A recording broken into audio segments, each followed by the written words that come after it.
Joe Dunne were a bobby for football. He gave all his time to that sport, and he played for the West Wigan Whippets on days when they'd turned out one short. He'd been a member at club for 3 seasons and had grumbled again and again that the only times they picked him were when it were pouring with rain. He felt as his talents were wasted when each week his job seemed to be nobbut minding their clothes for the others and chucking clods at referee. So next time selection committee came round to ask Joe for his sub, he told them if they didn't pick him, he'd transfer to some other club. Committee, they coaxed and cajoled him, but found he'd have none of their shifts. So they promised to play him next weekend in match against Todmorden and Swifts. This match was the plum of the season, an annual fixture it stood, and reckoned as good as a cup tie by them as liked plenty of blood.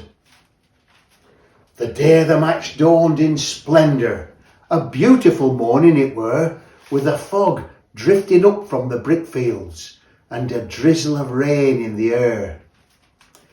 Whippets made Joe their goalkeeper, a thing as weren't wanted at all, for they knew once the battle had started, they'd have no time to mess with the ball. Joe stood by the goalposts and shivered, while the fog round his legs seemed to creep, till, feeling dejected and lonely, he leant back and went fast asleep. He dreamt he were playing at Wembley, and to the roar of a thundering cheer, he was scoring a goal for the Whippets. Then he woke with a clout in his ear. He found 'twas the ball that had struck him, and inside the net there it lay. But as no one had seen this here happen, he punted it back into play. 'Twas the first time he'd punted in anger. His feelings he couldn't restrain. Forgetting as he were goalkeeper, he ran out and kicked it again.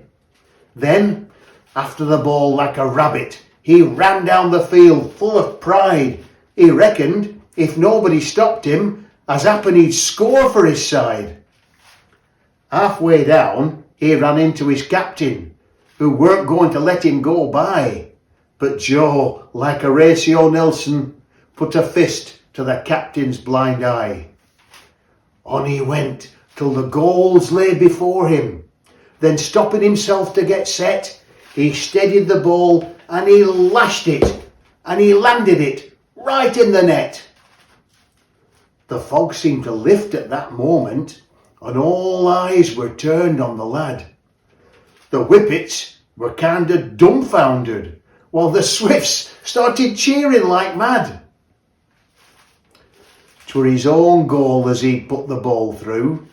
He'd scored for his foes against his friends, for he'd slept through the referee's whistle, and at half time he hadn't changed ends.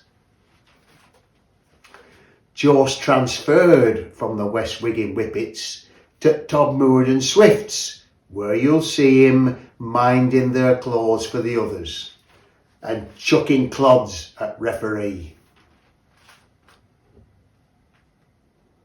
Don't miss the next one.